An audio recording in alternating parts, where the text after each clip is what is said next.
Some cartel kids were born hungry for power. And then there's El Mayito Gordo, Ismael Zambada Imperial, son of the powerful Mayo Zambada, and all he wanted to do was partying and drinking whiskey with a lot of ice. Today I'm telling you who El Mayito Gordo... Whiskey with a lot of ice? That's what he's on? He was a party boy, huh? Mexico on a motorcycle, crashed his car into a woman just to get her number, and ended his last day of freedom buying a drink at a ranch store while... Crashed a car into a woman to get her number. If you need any other character reference of somebody, right? It's the fact that they would hit a woman's car to get the number. Wow. Get her number, and ended his last day of freedom buying a drink at a ranch store while the Marines closed in. Stay with me. You will hear anecdotes and details you won't hear anywhere else. My name is Nicola, and welcome to the Cartel Insider. What's poppin', Nicola?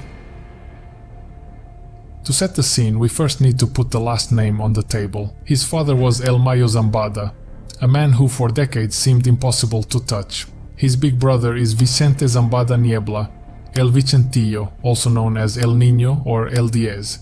Then there was Ismael Zambada Sicairos, El Mayito Flaco, and the youngest was Serafin Zambada, El Serra.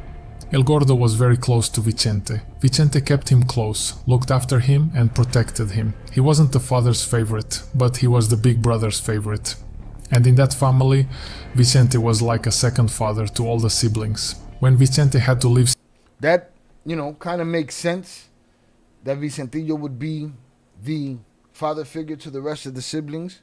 He was the one that, the father looked at as his successor, his replacement. Sinaloa, because things were getting too hot, El Gordo usually went with him. Wherever Vicente moved, El Gordo showed up. And physically his nickname explained everything. El Gordo loved to eat. Many times he'd have a big plate of chilaquiles for breakfast, then want some seafood, then a torta, later some quesadillas. Coño, man! This guy's eating up some shit, huh? His name precedes him. He'll be saying, let's go get some tacos. There came a point where he ate for breakfast, then want some seafood, then a torta, later some quesadillas, and by night he'd still be saying, let's go get some tacos. There came a point where he was getting too fat and he decided to have surgery, dropping a lot of weight after that. So much so that the nickname Gordo barely made sense anymore. His brother El Mayito Flaco used to joke that he was going to steal his nickname, that now there were two Flacos in the family. Now, for those who picture the typical cartel son with luxury watches and gold-plated guns, El Gordo was nothing like that. He was much simpler. Plain t-shirts, boots, a hat, a well-kept beard, and not much else, just like his father. He wasn't the type to go around showing off his money, and that says a lot about him, because he could have been the son of one of the most powerful drug lords in Mexico. But he didn't need to dress like he was in a music video. Another thing, El Gordo never said no to a photo. He didn't ask for them, people just took them and he never made a fuss. He didn't post them to show off or call attention to himself. He simply didn't care about hiding. That's probably why he's one of the cartel sons with the most photos on social media.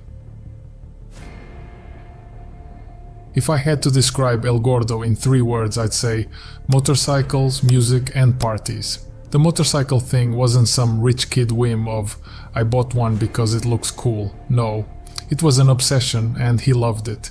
He had bikes for everything and he didn't keep them stored away to show off. He rode them. His most crazy trip was when he decided to cross all of Mexico on a motorcycle.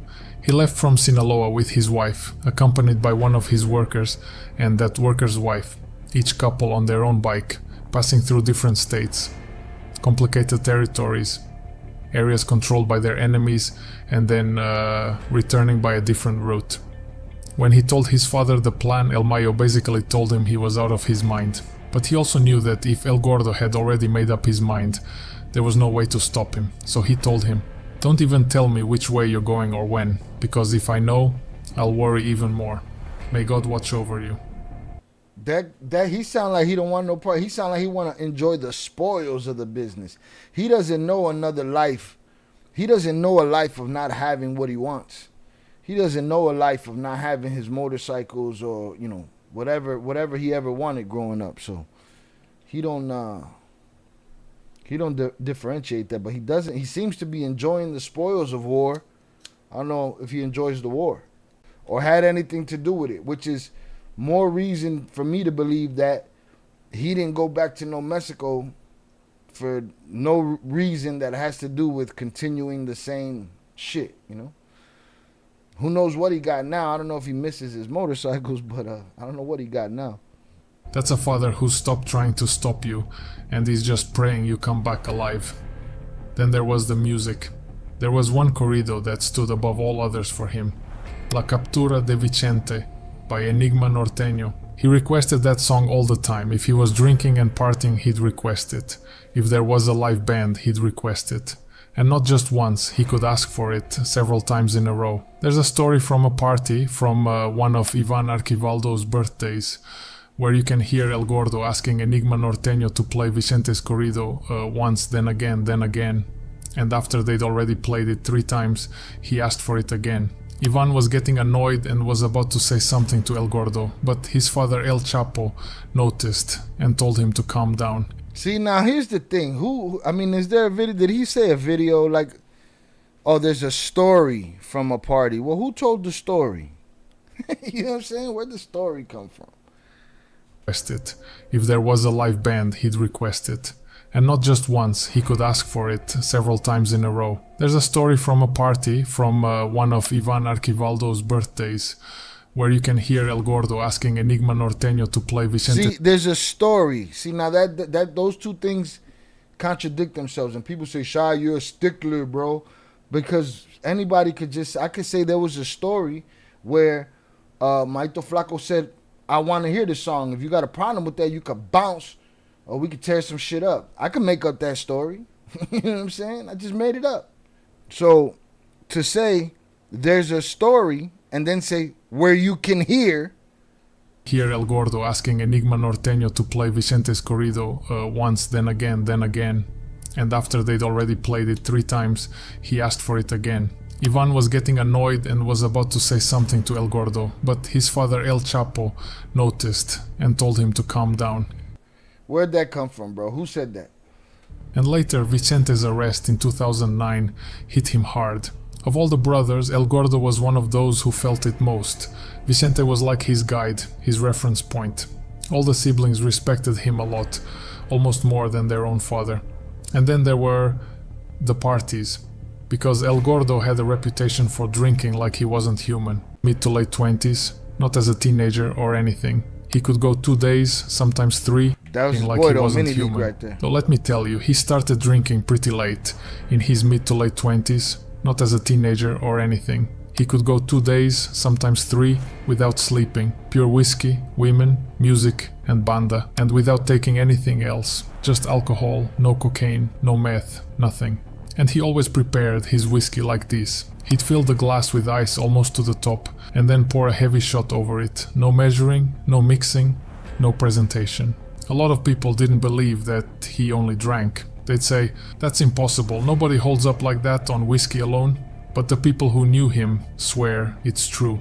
As far as I know, he was the one who drank the most and lasted the longest out of anyone in the cartel. El Gordo. So he wasn't a drug addict, he was a puro alcohólico, straight alcoholic.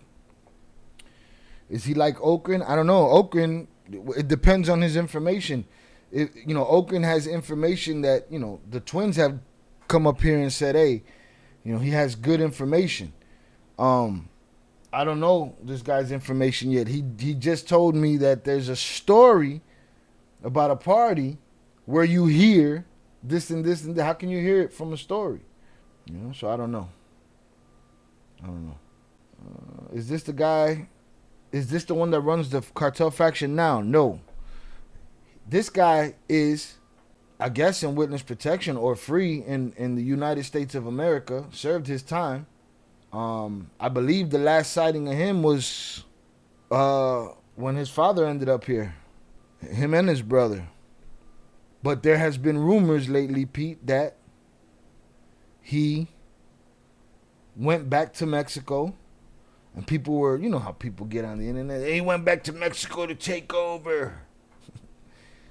you know, to align with his brother, to turn some people in. Maybe he went over there to convince his brother. Maybe he didn't go at all. Maybe he don't give a fuck about none of it. He sound like he don't. He sound like he want to drink his whiskey, ride his motorcycles. But again, the legend is always going to be bigger than the legend's always going to be bigger than the truth. And lasted the longest out of anyone in the cartel. El Gordo and El Chino Anthrax were always together. Both of them loved to gamble, so they'd make trips to Las Vegas to spend big money and drink. They were high rollers. Here you can see a photo of... So that was Chino's running buddy, huh? Chino's running buddy. Chino Anthrax. Two of them in a casino. And besides motorcycles, El Gordo and El Chino would often head out to the dunes on ATV. His godfather was Ramon Arellano Felix, the same last name that would later become a mortal enemy of the Zambadas. So how much does all that family shit mean when it's like that, man? You know? Joaquin was Mayo's godson, snatched him up, threw him in the front of the private jet, of the PJ. Ramon Arellano Felix was Mayito Gordo's godfather. They all went to war and ended each other. Crazy. The anecdotes. The best way to understand who El Gordo really was is through his anecdotes, and there are a lot of them. Let me tell you, El Gordo had an armored Lincoln back in those days. A drunk friend took it without asking and drove to the beach to keep the party going. On the way back, the judicial police chased him. The friend inside the armored Lincoln couldn't be pulled out because the car didn't open from the outside. He flipped them off, talked trash, then stripped down and pressed his ass against the window. The police didn't know what to do. They called Vicente because they recognized the Lincoln. Vicente called El Gordo to give him hell. El Gordo told them he was at his grandmother's house and had no idea what was going on with his car. Eventually they brought a tow truck and hauled the Lincoln away, just like that, with the man inside and naked, all the way to the judicial building. El Gordo went off on him later, and from that day on their friendship was never quite the same. Now let me tell you another anecdote. So what, they just let dude out of the car? They let dude get out of the car? I don't know about these stories. I guess, tell me, show me. Tell me who. Or yeah, or like Tere said, do you know these, did you hear these stories firsthand? Because, you know. The woman who would later become his wife, Gris Felix Gastelum, sister of El Chavo Felix. He used to see her on the street and he liked her, but she paid him no attention. El Gordo, a man of creative solutions, decided that the correct way to solve this situation was to crash into her car. He was driving around, spotted her, and out of nowhere hit her. He got out very apologetically, told her he'd take care of everything, and used the moment to ask for her number. It worked. They got married. The most expensive and original courtship tactic I've ever heard of. And then there's this one. I mean, didn't he know her brother? You know what I'm saying? Like, he couldn't just send a message and shit? What are we talking about here? Which tells you everything about the kind of friend El Gordo was. Ivan Archivaldo had just gotten out of prison and was at a hotel in Culiacan with his brother Alfredo. In the parking lot and surrounding area there was a police operation. Ivan, with the understandable fear of someone who just got out of prison and doesn't want to go back, called Gordo. He told him, "Gordo, please help me, I think the government just showed up here." El Gordo didn't ask questions. He didn't send someone else. He went himself, grabbed El Chino Anthrax, several gunmen, and headed to the hotel. They arrived, put all the police on the ground, told them to drop their weapons. One of the officers recognized El Gordo and said, "Gordo, it's us, what's going on?" And El Gordo asked what they were doing there. Turns out the operation was against some bank robbers. Nothing to do with Ivan and Alfredo. It sounds to me like this guy enjoyed the power, enjoyed the gangster nature of it, enjoyed the chicas, champagne. You know what I'm saying? But I ain't heard him make one business move. It seemed like he ain't got nothing to do with the business, not his thing. You know what I mean? Is this the new Okrin? Nah, it's Jokrin right now. We don't even know. We'll figure it out. So far, so good. He's giving me stories, but just like Okrin, we ain't going to know where he get them from. He's going to say, he says on his description of his channel that, you know, the information's out there. People just don't look for it. So cool. but I need some more sources on on these stories. I've seen a recent photo of him, of who, Gordo? How romantic. It's not cute to just ram your car to get your number? That's not cute? Come on. What are we talking about here? That's not cute? Shout out Sombra Roja. I think he got it all from Okran. Are these stories that Okran has told before? Okay, if that's the case, yeah, he probably just... If you watch Okran, Jose, you let me know if you've heard any of these stories that he's spitting. He spit the story about her ramming the car, or him ramming the car to get the number. Showed the story. He told the story of this one going to get Ivan from the hotel. He told another story about, I don't know, them driving cross countries. A bunch of shit. Shout out Marquise. I've been watching a lot of his channel. I don't know if it's legit, but it's entertaining. Shout out Shannon. Shannon brought me his channel. I instantly was like, oh, this is dope. Let's check it out. And we'll find out together if it's bullshit or not. You know what I'm saying? We'll find out together. Bullshit. Shout out Jose. Jose said he already done talked about all of it. Okran talked about all of it. Okay, then that could be it. All right, hey, this is probably an English translation of that. You know? Okran should have just let me do the English translation of that shit. Yeah, we're gonna check that one out, Shannon. There's another one episode on the Colombian takeover, the 4 letters. It's not cute at all, HG. Not cute at all to get your car smacked, to get your car rear-ended, to get some loving. Hit the like button if you have yet to do so. So far, he's told all those stories. Okay. You should make another channel, put on a face mask, and there you go. Boom, a lot of followers. I wouldn't doubt it, bro. I don't doubt it. Soon as I talk, out the fucking window, I have to put an AI voice. They'll be like, hey, man, that masked man sounds familiar. Johnny said, at this point, I think people talk out of their ass. I believe it. Okran did tell this story about Ivan at the hotel. Okay. Yeah, see, that's it. He just scraped the internet for information. Don't worry, man. Your boy gonna... I'm gonna set up my agent. I'm gonna start selling out too. Nah, man, we just freestyle over here. Whatever happens, happens. Now I know the stories, right? I didn't hear them from Okran. I heard them from Dude. Now I know the stories, and I'll be talking about them next time and trying to find more information on them. We made it home. Yeah, so this guy's just regurgitating. Again, he got it in a nice, English. English, motherfucker, do you speak it? Palatable, way. So I'll take it. Yeah, HG, nothing like getting rear-ended to get rear-ended, nah? What the fuck? Why not? We'll see. What stands out about this story, and is something I don't really know, is why didn't Ivan call his own father's people? Why did he call Gordo? Only he knows. And the last anecdote, this one in... He's questioning it. If Okran went from the angle that he indeed called this one, that one, the Nini, the 17, 19, 21, none of them guys. I'd be pissed if someone hits my car. I don't know. She fell in love. All right? Just nobody ever tried it on y'all.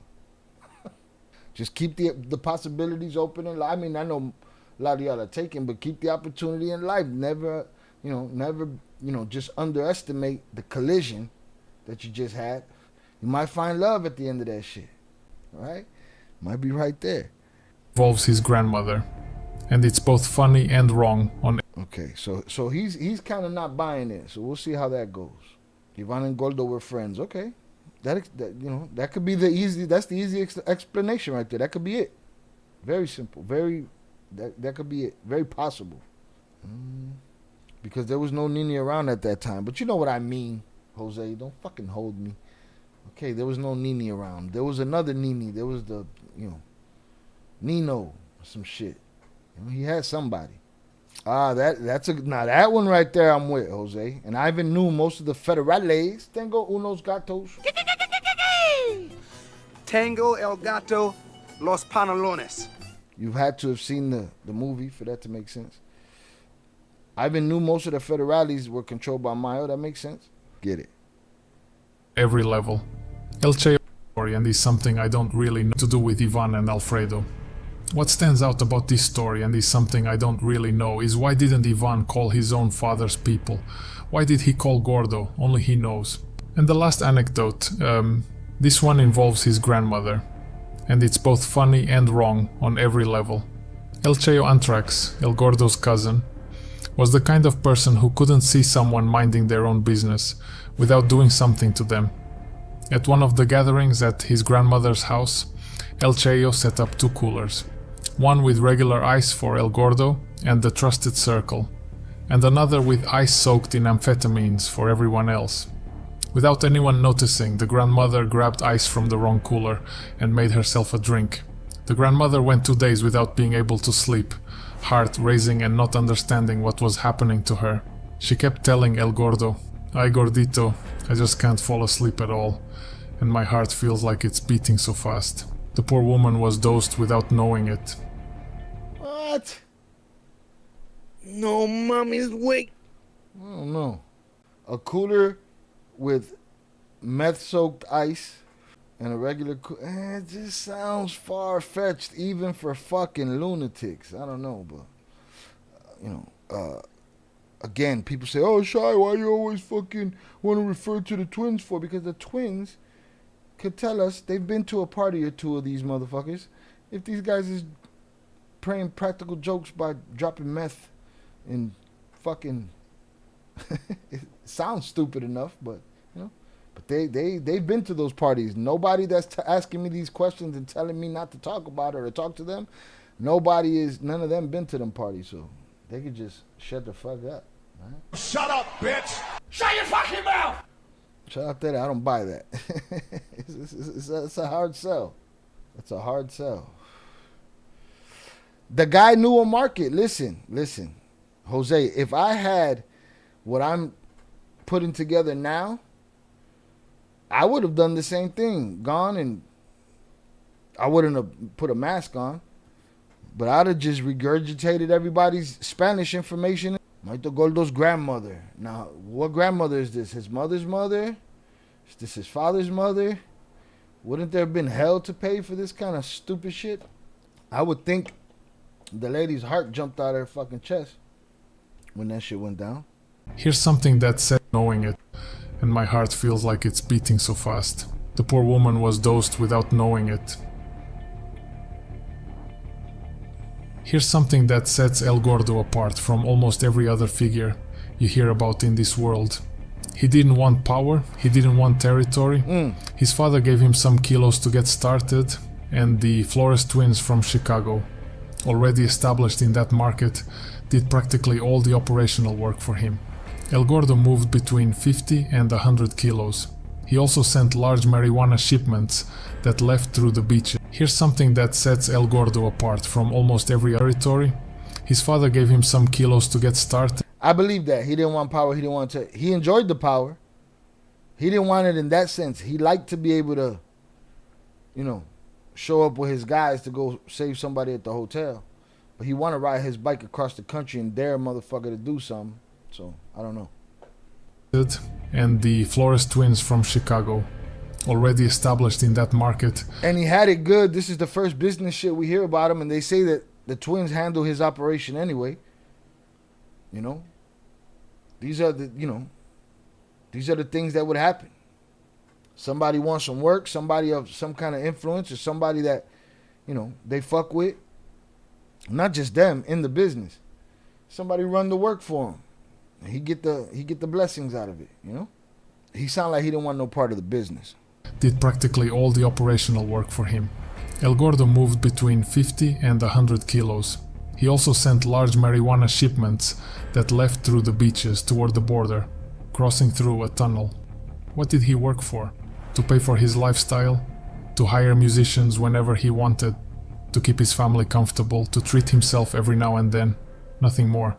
He had several well-equipped offices in Culiacan, one with a jacuzzi, lounge, and bar. Another that was a private casino with machines and a card table, which also is where El Chavo Felix's gunmen used to hang out. El Chavo Felix was his double brother-in-law. El Gordo's wife was El Chavo's sister, and El Gordo's sister was El Chavo's wife. And those two got along great. El Gordo... Damn, like that? And El Chavo were like best. Let's do that family tree one more game. Casino with machines and a card table, which also is where El Chavo Felix's gunmen used to hang out. El Chavo Felix was his double brother-in-law. El Gordo's wife was El Chavo's sister, and El Gordo's sister was El Chavo's wife. And those two got along great. El Gordo and El Chavo were like best friends. As I've mentioned in another video, El Chavo loved to party and always kept El Gordo company. Though when it came to drinking, El Gordo was in We got down there Mayito Gordo, Chino Anthrax, El Frankie, Chavo Felix, and Pancho Alce. party and always kept El Gordo company. Though when it came to drinking, El Gordo was in a completely different league. November 2014. The Marines were running constant operations in Culiacan. El Gordo had decided to go to a house he had in Los Burgos, out in the Sierra, to get out of the city where they kept looking for him. The problem was that for more than 2 years they had his BlackBerry pin intercepted. They knew every move he made. Yeah, he's El Gordo super. never changed it. So He's super AI. He said they had his what did he say? His BlackBerry pin intercepted. for him. The problem was that for more than 2 years they had his BlackBerry pin intercepted. They knew every move he made. El Gordo never changed it. So that day the Marine helicopters first passed heading toward Culiacan. When he was told the helicopters had moved into the hills, he could already hear them above his head. He ran into the brush with one of his guys. They hid there listening to the operation over the radio. Marine vehicles coming in from every direction, helicopters sweeping overhead. His guy told him he was going down to the village to scout. He said, "If I don't come back within a certain time, it means they got me. You move." El Gordo said he'd wait. Alone in the hills, his mind started working against him. The thought that they'd grabbed his guy, that he'd give him up, that the Marines were already coming.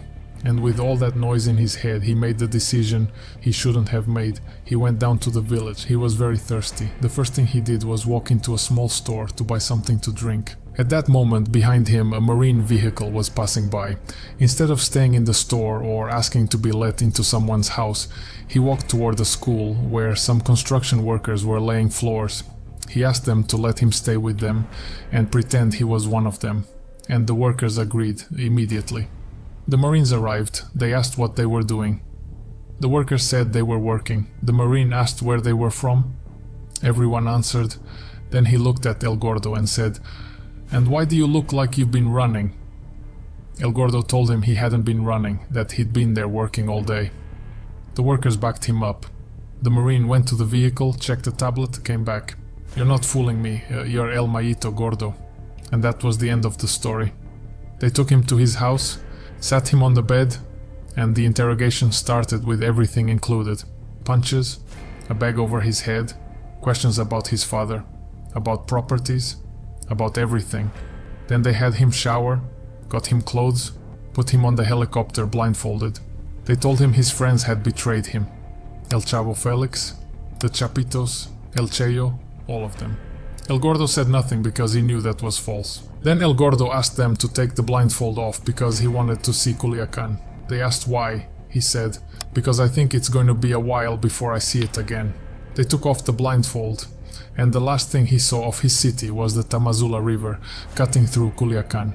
From Culiacan they flew him to Mexico City and took him to Puente Grande prison in Jalisco. There they received him naked, with a dog barking inches from his private parts, screaming at him that he was no longer a person, that from that moment on he was number 4315.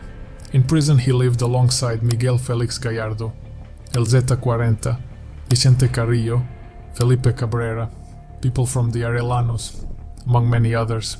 And El Gordo, being who he was, would mess with the Carrillos in the cafeteria, and Vicente Carrillo would just stare at him like he wanted to kill him. Later in December 2019 he was extradited to San Diego. He pleaded guilty, cooperated with prosecutors, and was sentenced to 9 years. But because they counted the time he had already served since his arrest in Mexico back in 2014, Don't miss he that was part. He cooperated. So when you're out here picking and choosing, don't forget, Mayito Gordo cooperated. Okay? He cooperated. They probably got that info from that live. I don't know if that was widely known. From what live? From the live where the twins talked about it here? Scrape the internet. This guy's the Scott Bernstein of the Narco News in English. He's a storyteller. It's definitely an AI voice. I'm almost think it's an AI avatar. And from what my audience tells me, he's regurgitating Oakland leak stuff. And I trust you guys. But that's fine. I'll take it. Evidently, he's not the insider if he's just regurgitating those stories. Oakland's video said he was with Flacco. And he tried to get him together. Flacco was telling him, let's go, but he didn't want to go. Shout out Marquise. Now, when they add details like this is where I question if it's legit or not. Yeah, who was standing in the store? Listening to the conversation. Hit that like button if you have yet to do so. Released on July 21st, 2000. Released on July 21st at 2022 and was instantly at Disneyland. You know what I mean?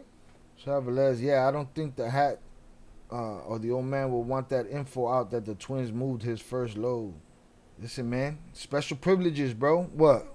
You get to cooperate, you get to tell, but you don't get to let somebody move your first load and handle that for you. We got our priorities fucked up. Shout out DJ Kilo. So many folks just repeat old news these days, indeed. Again, I'm going to be repeating old news too.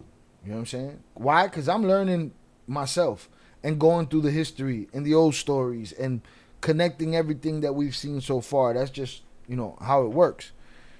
Yeah, but these guys talking about their insiders. No, you got this from an insider. You know what I mean? At this point, the twins did all the work for all the sons but Vicentillo. Yeah, no shit. In 2014, he was released on July 21st, 2022, after roughly 7.5 years behind bars. He chose to stay in the United States when it was over, because in Mexico his case file was still open, and they would have detained him again. The last thing known about him is a photo at an amusement park, smiling, and also a photo of him standing somewhere in the US. There are also rumors going around that El Gordo has returned to Mexico, and that the Cabrera Sarabia brothers received him with a big party. Those are the rumors, that he returned. At one of their ranches. As far as I know, that's not true, though honestly, I can't confirm it. I just don't believe it.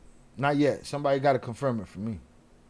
Will tell you is this: don't pay too much attention to people who say he's going back. The man has legal money, land, cattle, properties, and he's going back. What I will tell you is this: don't pay too much attention to people who say he's going back. The man has legal money, land, cattle, properties, and his freedom. There's no reason in the world to go back to any of it. So El Mayito Gordo is somewhere in the United States, in some restaurant, with a whiskey with a lot of ice, listening to his brother Vicente's corrido. And that's just fine. I'm Nicola from the Cartel Insider. And these are the kinds of stories and details you're only going to find here. Also follow me on my new... You're only going to find there in English. Shout out JP for the $2 power chat. Lacing abuelita's drink with ice, diabolical, egregious, nasty work.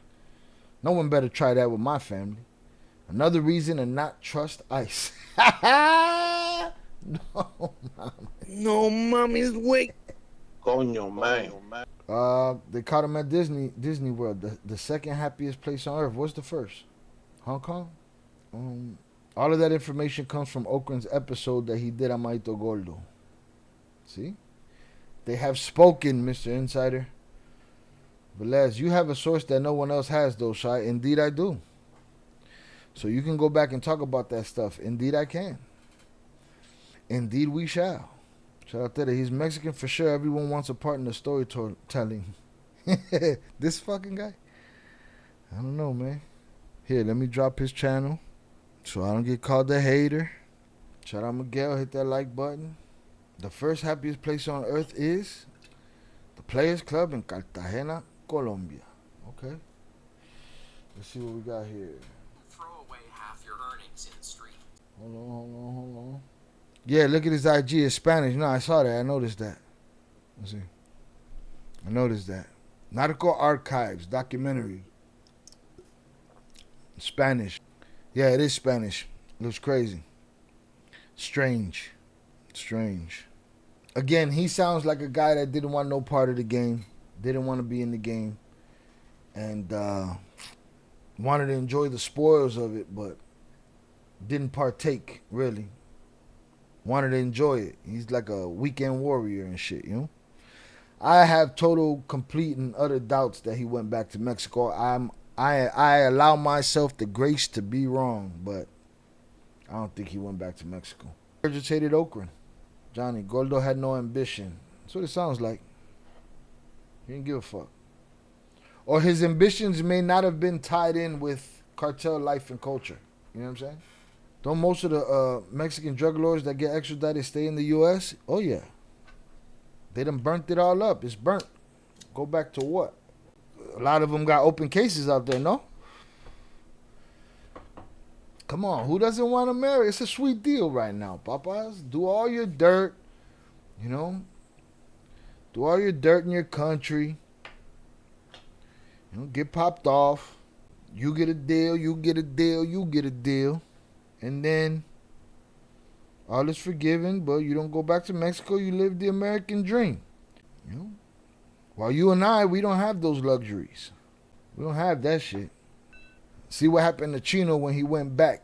Yeah. And he wasn't even a lord. He wasn't no drug lord. He was just a fucking guy. One of those guys. But yeah. So it doesn't make sense that Mayito... I don't believe he went back. I never believed he went back. I just think it's a ridiculous notion. And if he did, it is the stupidest, dumbest, ridiculous shit that I've ever heard in my life.